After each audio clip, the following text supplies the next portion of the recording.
This is Dave with Dave's TR4A. Welcome back to my channel. Today I'm going to be talking about more of a, I guess you could call it a recovery than a repair or improvement.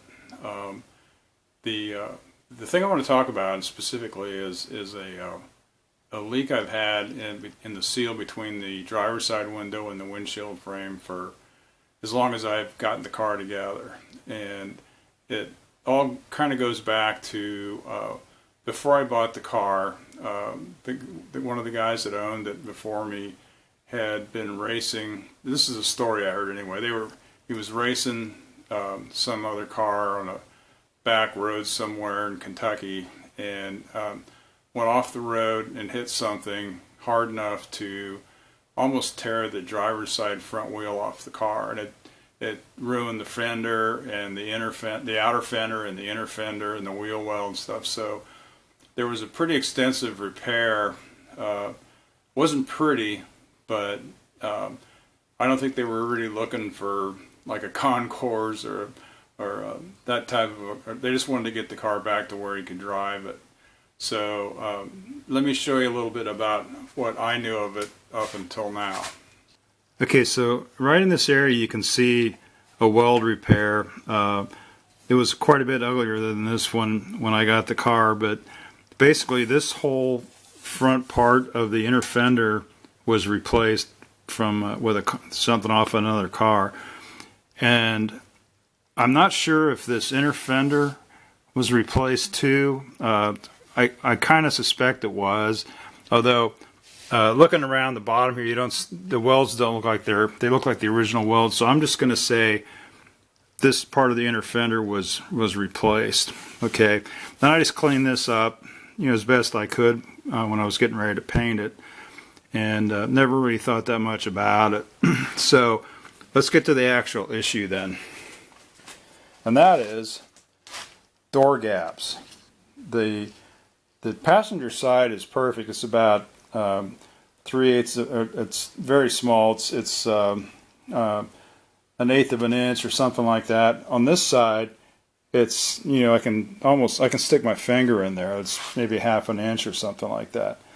So somehow or other, the A post and this whole, although it looks square, something is not right here.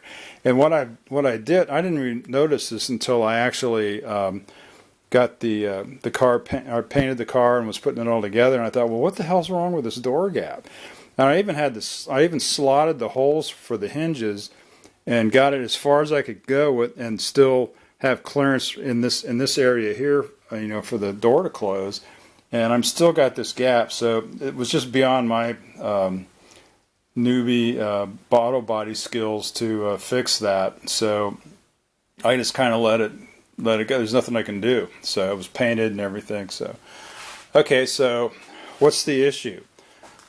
Okay, well, what does that do for me? Well, the problem is if I roll this window up on the driver's side, there was about a quarter of an inch gap between the windshield frame and the edge of the window, and that was with the stock TR4A window or door seals, which this is a TR6 door seal that's got the fuzzy stuff on the inside and a rubber seal on the outside. So on the TR4A, the stock seal is kind of a extruded V with a little foot on the bottom that goes in a channel which runs all the way around, down the door or the window, around the bottom of the door sill, and up to here in the back. So, and what happened then was this was open, this whole area here. So it was just the metal windshield frame. So as luck would have it, I was watching one of Chef Tush's videos. If you don't, by the way, if you have a TR4A or if you have a Triumph, you probably have seen some of Chef Tush's videos. He's got just a wealth of information on the cars he's done. He has some beautiful cars that he's restored. He's, in fact, he's working on finishing up a really awesome TR250 that I've been watching. and he decided to paint it royal blue, which I'm kind of a fan of, as you can see. And he's also got the Koenig rewinds on his too, so good choice, chef. But anyway, if you haven't seen his channel, you need to go over there and look at it, because he's got a TR3 he did, TR6, and now he's working on a 250, and I think he's got a couple other ones on the back burner there somewhere. But anyway, back to this problem. So I was watching one of Chef Tush's videos, and he mentioned he was going to put this P channel in to finish off the door seals, and it kind of got my attention because I've always had this leak that either wind blows through, and it's not a big deal unless it's really cold out. What's really bad, if it starts raining, water just pours in this whole area here by the window. So I asked him the number and for the part, and it's there's actually two of them. There's here's the I don't know if you can see it, if I can do the part numbers. The one that's on the cars is 620403. That's for a 250. And then the 620913 is for a TR6. And here's the difference. This is the one for the 250. It's, get a better light here. It's got a 5/16 OD round tube with an extruded flange on it here that glues to the inside of the windshield frame here. That's for the 250. For the TR6, for some reason, they have one that's twice as big, so this is like 5/8, so I get a better view here.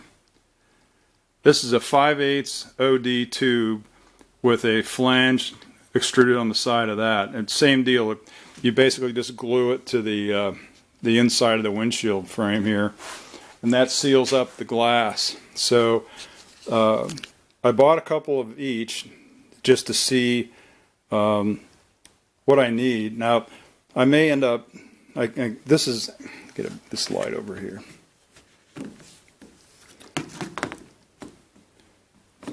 Come on. Well, anyway, you can see that this this end is open here. I think I might just put some rubber cement on the inside of it and just squeeze it shut so I don't get water coming in through there. What I guess I should have done is put it up underneath the trim piece here, but I still may do that.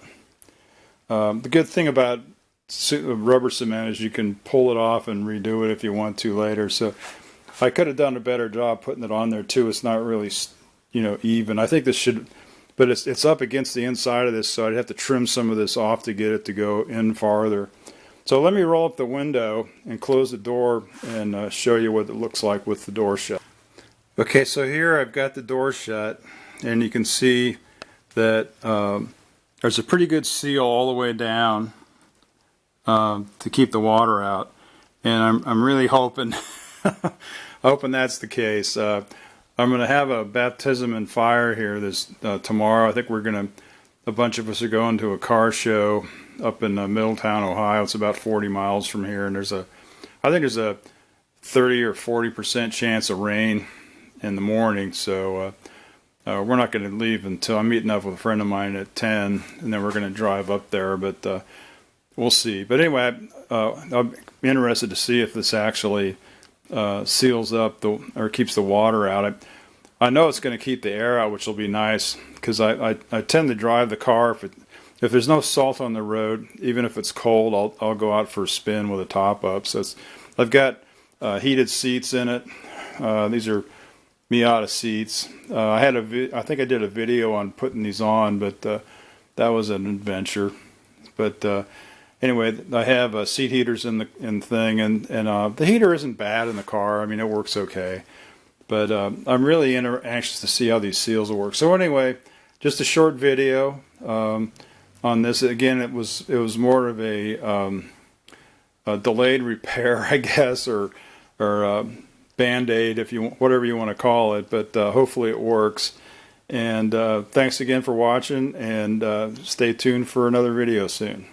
That's it for now. Please like and subscribe.